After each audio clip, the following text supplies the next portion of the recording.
Semakin banyak ranting itu bukan semakin banyak buah, itu tidak. Apalagi kalau banyak ranting makannya sedikit. Nah itu.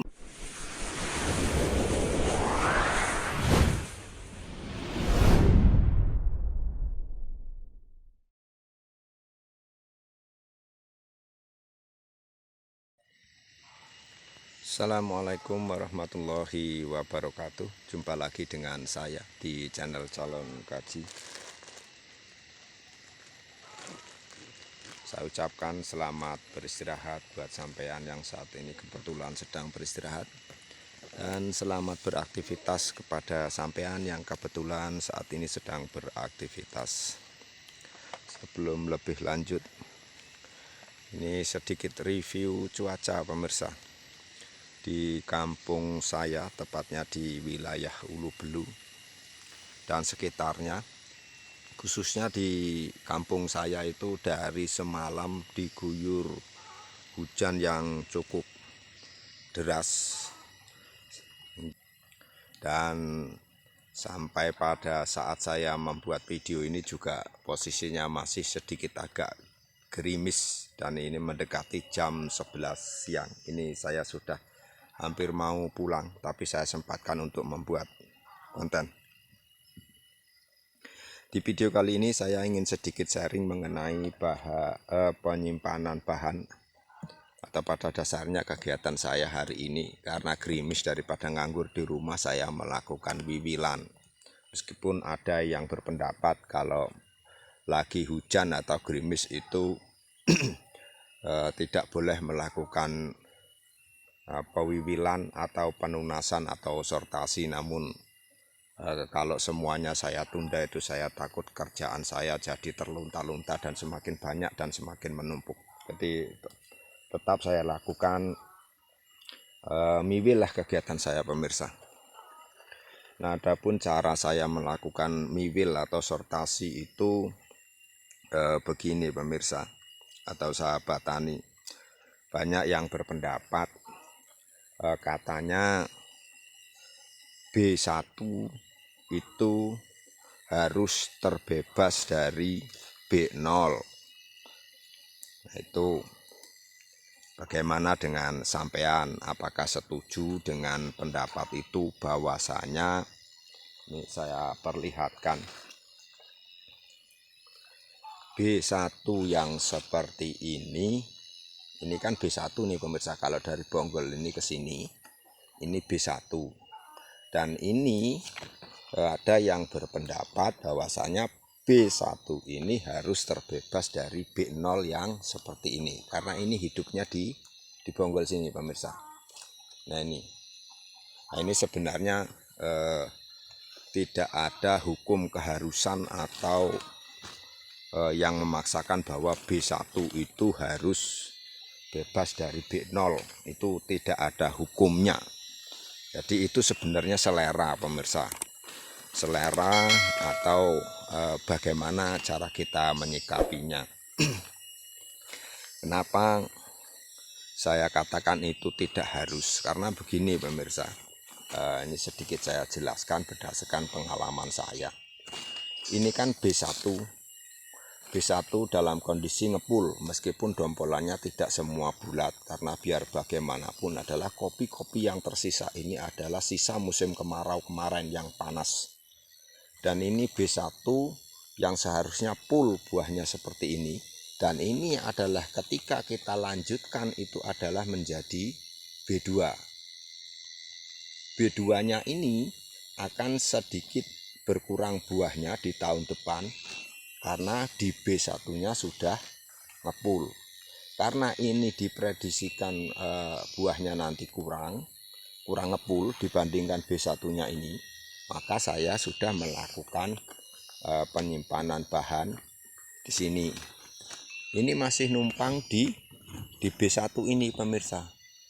Di B1 ini memang sebenarnya kalau memang ini B1 ini itu tidak menumbuhkan tunas seperti ini, ya tidak masalah. Ada lebih baiknya kalau bahan yang kita simpan adalah bahan yang numbuh di B ini. Nah ini, Tapi karena di sini tidak numbuh, maka saya pelihara di sini. Ada juga yang ini pemirsa. Nah, yang ini sudah saya lakukan penyimpanan bahan di sini. Sebenarnya ini kalau menurut para pakar ini sama ini akan bertabrakan, tapi menurut saya ini tidak, karena yang di bawah sini nanti ada kemungkinan dipangkas dan ini biar ke bawah, yang ini ke atas. Terus lanjut lagi kalau kita ke sini pemirsa. Nah ini, wah ini nih, ini yang kadang-kadang bikin kita kaget, sekaget-kagetnya ini. Pokoknya kalau kita nggak sengaja kena ini nih pemirsa, rasanya langsung jundil, nyos gitu. Nah tapi pemirsa nih sedikit sharing dari saya. Ini nanti silahkan di komen-komen. Ada yang bilang kalau ular yang seperti ini kalau di tempat saya disebutnya ular serit. Yang kalau kena pokoknya langsung menyentuh dada rasanya ini pemirsa. Nah ini nanti silahkan sampean tulis komennya. Kalau di tempat saya keyakinannya seperti itu. Kalau tersentuh atau terkena ular ini, itu obatnya ada di dalam perutnya. Maka kita kita pletet lah, kalau bahasa saya kita pletet, terus kotorannya itu kita oles-oleskan. Silahkan ditulis komennya. Dan ini lanjut nih pemirsa, lanjut masalah penyimpanan bahan. Kalau B1-nya seperti ini, ini kan lanjut di B2 yang seperti ini. Ini menurut saya justru tidak dipelihara tunas di sini tidak masalah pemirsa. Karena B1 yang seperti ini akan bomnya itu ada di sini nanti. Bomnya kalau B1-nya seperti ini, maka di sini tidak dipelihara tunas baru itu tidak masalah.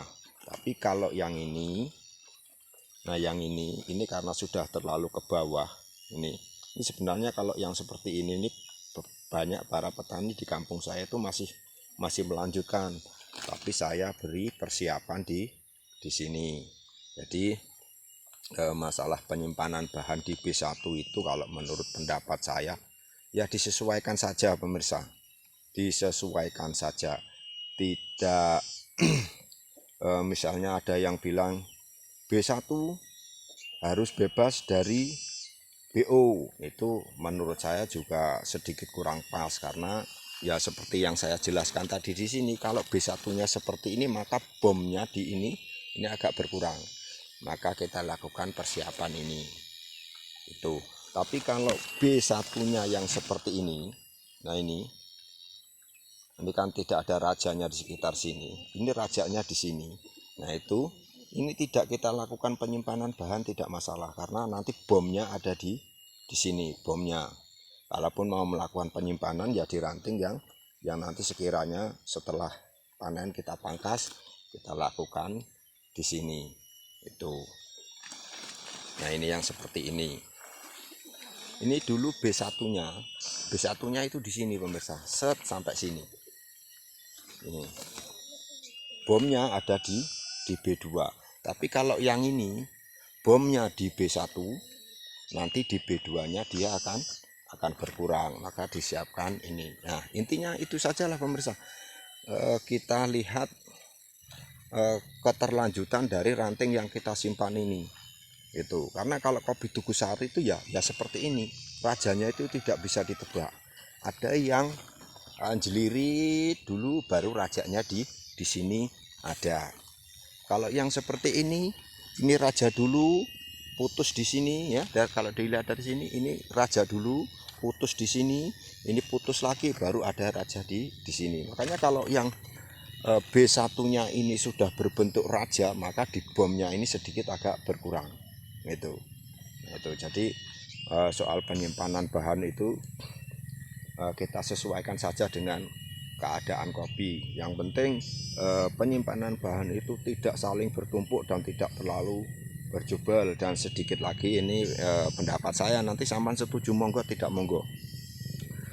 kopi itu sebenarnya itu semakin banyak ranting bukan semakin banyak buah pemirsa. Nah itu jadi semakin banyak ranting itu bukan semakin banyak buah, itu tidak. Apalagi kalau banyak ranting makannya sedikit, nah itu malah justru akan membuat kopi kita itu kelihatan apa ya, memang kelihatan subur, tapi rantingnya berjubel, sinar matahari kurang, akhirnya ya buahnya malah tidak seberapa.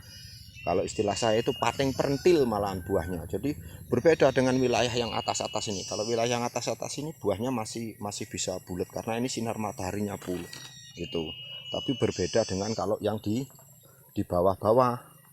Kalau yang istilahnya yang ngumpet-ngumpet di bawah itu ya seperti ini nih pemirsa. Nih kalau yang di bawah-bawah itu ya seperti ini.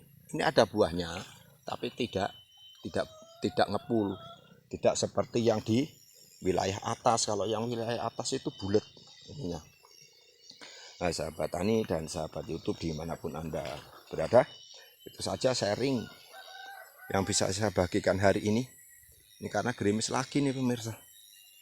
Tapi karena petani itu kalau kebanyakan nganggur malah jenuh di rumah.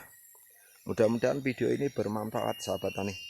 Salam tani, salam sukses, salam bahagia, selalu berbahagia walaupun menjadi petani. Assalamualaikum warahmatullahi wabarakatuh. Sampai jumpa di video berikutnya. Salam tani dan tetap semangat.